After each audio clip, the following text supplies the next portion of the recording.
নমস্কার বন্ধুরা, আজকে আবারও চলে এসেছি একটা নতুন ভিডিও নিয়ে। আর আজকে একটা সিম্পল সুন্দর এই 3-4টের উপকরণ দিয়ে ঘরোয়া একটা সুন্দর পিঠে বানাবো। তো সবাইকে আগে জানাই জয় জগন্নাথ। সবাই অনেক ভালো থাকবেন, অনেক মজা করবেন। আজকে জগন্নাথ দেবের পুজোর একটা দিন, তো আজকে রথযাত্রা, তো তার উপলক্ষে আজকে আমি একটা বানাবো পিঠে। এটা হচ্ছে তেলে ভাজা পিঠে, একটু মিষ্টি মিষ্টি, এটা মিষ্টি মিষ্টি হয়। তো এখানে দেখুন ছোট বাটির 1 বাটি আমি চিনি নিয়েছি, বড় বাটির 1 বাটি আটা নিয়েছি। এটা ময়দা দিয়ে বানানো যায়, আমি আটা দিয়ে বানাবো, একদম হেলদি, যাতে বাচ্চারা ভালোভাবে খেতে পারবে। তো এখানে নিয়েছি একটুখানি মৌরি, এটা হচ্ছে কিশমিশ।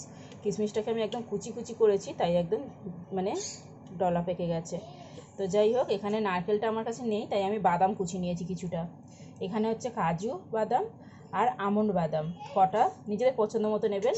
আর কিশমিশ, এগুলোকে আমি ভালো করে গুঁড়ো করে মানে চাকু দিয়ে কেটে নিয়েছি, একটু হালকা দারদার মতো থাকবে। তো চলুন এগুলো দিয়ে একটা সুন্দর রেসিপি বানাবো। তো তার জন্য একটা বড় বাটি নিয়েছি, বাটিতে দিয়ে দিলাম আটাটা একদম ফ্রেশ, ভালো পরিষ্কার। তার মধ্যে দিয়ে দিচ্ছি চিনি, এখানে দিয়ে দিচ্ছি স্বাদ অনুযায়ী একটুখানি নুন। যে কোনো মিষ্টি জিনিসে একটু নুন দিলে ভালোই লাগে। তো এখানে মৌরির জায়গায় কালো জিরেও দিতে পারেন। মৌরি আর বাদাম কিশমিশগুলো দিয়ে দিলাম। তো এবার আমি ভালো করে একটু, আর কোনো কিছু মশলা দেব না, কোনো কিছু মশলা কিছু জিনিস লাগবে না, এইটুকুনি উপকরণে ভালোভাবে হয়ে যাবে। তো এবার অল্প অল্প করে জল দিয়ে আমি একটা ব্যাটার বানিয়ে নেব। তো অন্য হাতে জল ঢালবো, তো দেখাচ্ছি আমি।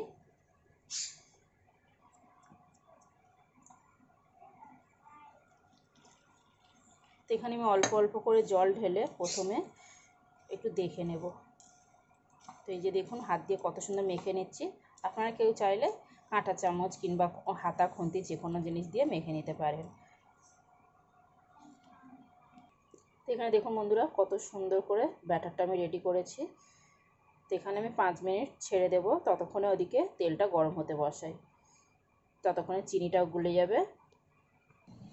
তো এখানে আমি দেখুন 5 মিনিট পরে ভালো করে ফেটিয়ে দিচ্ছি, ভালো করে একটু ফেটিয়ে নিতে হবে যাতে কোথাও দানা দানা না থাকে। আর এখানে আমি তেল বসিয়ে দিয়েছি, তেলটাও গরম হয়ে গেছে, চেক করে নিয়েছি আমি।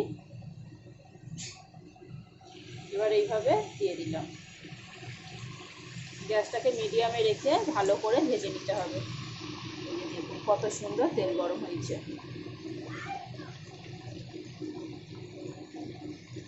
এটা হতে হতে কিন্তু নিজেই উঠে যাবে তেলের উপরে। এই যে দেখুন বন্ধুরা, কত সুন্দরভাবে ফুলে উঠেছে আর তেলের উপরে ভেসে উঠেছে।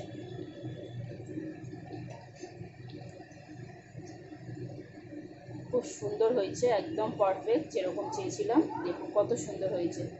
কালারটা নিজেদের পছন্দ মতো করে নেবেন, তবে আরও একটু ভাজা হবে। তো এখানে দেখুন বন্ধুরা, আমি হালকা গোল্ডেন কালার করে নামিয়ে নিচ্ছি, একদম লুচির মতো ফুলকো ফুলকো ফুলে গেছিলো।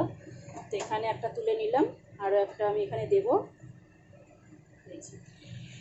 এইভাবে আমি সব কটা ভেজে নেব। তো আমার ভিডিওটা কেমন লাগলো বন্ধুরা, অবশ্যই একটা লাইক কমেন্ট শেয়ার করে আমাকে জানাবেন। ভালো লাগলে আমার চ্যানেলটাকে সাবস্ক্রাইব করবেন। বন্ধুদেরকে অনেক অনেক ধন্যবাদ আমার ভিডিও দেখার জন্য। এই যে দেখুন বন্ধুরা, কত সুন্দর করে ফুলছে।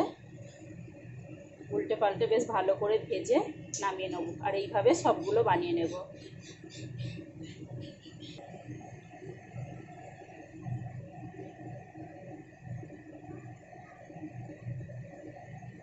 তো টাটা বন্ধুরা।